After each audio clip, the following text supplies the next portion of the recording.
Para siswa sekalian, yuk dukung siar materi pembelajaran ini dengan cara subscribe, klik lonceng notifikasi, like, dan share. Terima kasih. Assalamualaikum warahmatullahi wabarakatuh. Para siswa sekalian, selamat bertemu kembali dalam pembelajaran Bahasa Indonesia. Mudah-mudahan selalu dalam keadaan sehat walafiat. Pada pertemuan kali ini, Ibu akan membahas materi mengapresiasi dan mengkreasikan fabel. Secara etimologis, fabel berasal dari bahasa Latin fabulat. Fabel merupakan cerita tentang kehidupan binatang yang berperilaku menyerupai manusia. Fabel termasuk jenis cerita fiksi. Fabel sering disebut juga cerita moral. Bagaimana ciri-ciri fabel? Fabel mengambil tokoh para binatang. Cerita memiliki rangkaian peristiwa yang menunjukkan kejadian sebab akibat. Rangkaian sebab akibat diurutkan dari awal sampai akhir. Kemudian fabel menggunakan latar alam, misalnya hutan, sungai, kolam, dan lain-lain. Unsur fabel yaitu satu, tokoh adalah hewan yang menjadi pelaku dalam cerita. Kemudian penokohannya dapat berupa protagonis, antagonis, tokoh utama, atau tokoh pembantu. Dua, latar adalah tempat dan waktu kejadian serta suasana dalam cerita.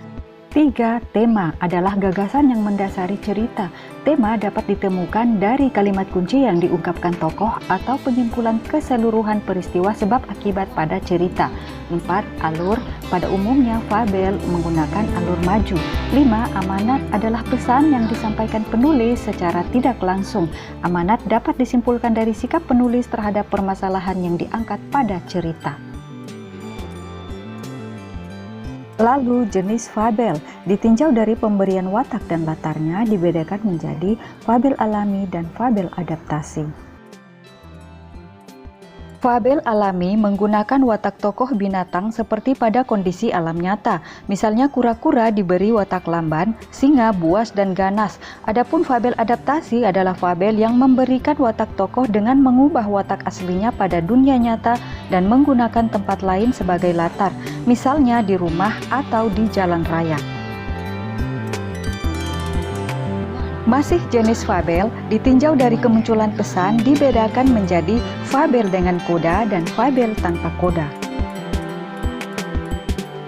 Para siswa sekalian, berikut Ibu akan membahas struktur fabel, yaitu satu, orientasi, merupakan bagian awal dari suatu cerita yang berisi pengenalan tokoh, latar, watak tokoh, dan konflik.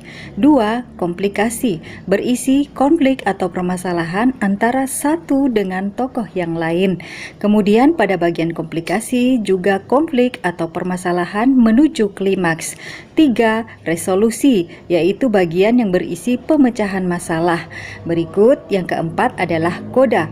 Nah, dalam cerita fabel, koda boleh ada, boleh tidak, di mana koda merupakan bagian terakhir fabel yang berisi perubahan yang terjadi pada tokoh dan pelajaran yang dapat dipetik dari cerita tersebut. Kemudian, agar kamu lebih memahami struktur fabel, perhatikan pengidentifikasian struktur fabel berikut ini. Judul, Gajah yang Baik Hati. Struktur orientasi. Dalam cerita terdapat tokoh, latar, dan konflik.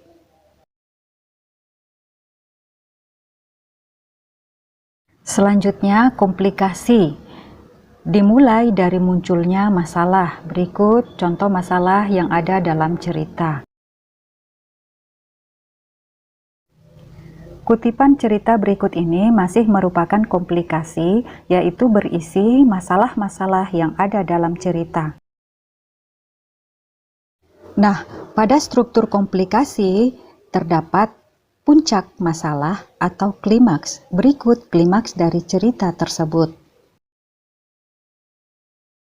Setelah itu, struktur resolusi berisi penyelesaian masalah. Terakhir, struktur koda. Kutipan cerita berikut ini merupakan contoh fabel dengan koda, berisi nilai moral yang diungkapkan pengarang pada akhir cerita. Adapun ciri-ciri kebahasaan pada fabel antara lain pilihan kata atau diksi. Pemilihan diksi yang tepat dapat memudahkan pembaca mengimajinasikan latar. Berikut contoh diksi untuk menunjukkan latar. Contoh latar suasana, hangat sinar matahari menyentuh kulit burung hantu. Nah, hal ini digunakan untuk mendeskripsikan suasana pagi. Contoh latar tempat, telaga 3 warna, bak pelangi. Contoh latar waktu, kala itu atau pada zaman dahulu. Berikut penggunaan sinonim. Fabel menggunakan variasi kata untuk menggambarkan sifat, baik sifat tokoh maupun benda dan keadaan. Meskipun memiliki arti yang sama, akan tetapi diksi yang tepat untuk mendeskripsikan sifat tokoh dapat memengaruhi nilai rasa pada pembaca. Contoh, senang sama dengan riang gembira, namun nilai rasanya senang efek emosi lemah, riang gembira efek emosi kuat, tidak teratur efek emosi lemah, berantakan efek emosi kuat, sedih efek emosi lemah, merana efek emosi kuat. Berikut penggunaan kalimat langsung. Kalimat langsung adalah kalimat yang diucapkan secara langsung kepada yang dituju. Kalimat langsung ditandai dengan pemakaian tanda petik. Berikut contoh kalimat langsung dengan pengiring sebelum petikan. Contoh berikut merupakan kalimat langsung dengan kalimat pengiring setelah petikan.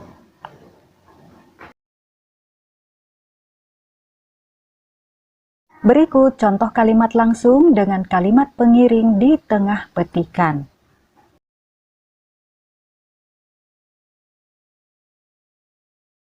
Selanjutnya, penggunaan kata seru. Kata seru adalah kata yang mengungkapkan perasaan atau maksud.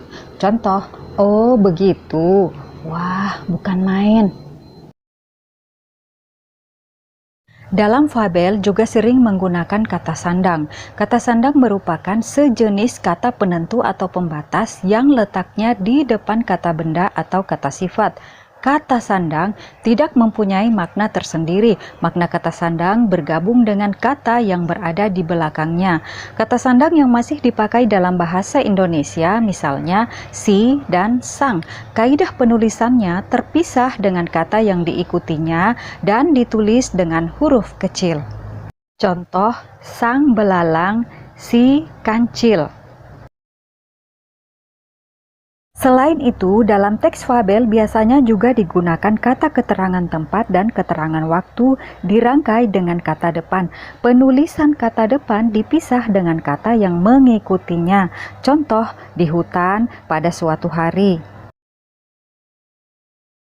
Para siswa sekalian, demikian pembahasan mengenai mengapresiasi dan mengkreasikan fabel. Mudah-mudahan dapat dipahami. Selalu semangat, jaga kesehatan. Sampai jumpa pada pembelajaran berikut. Wassalamualaikum warahmatullahi wabarakatuh. Para pemirsa dan para subscriber YayaWD Channel, terima kasih sudah menonton channel ini.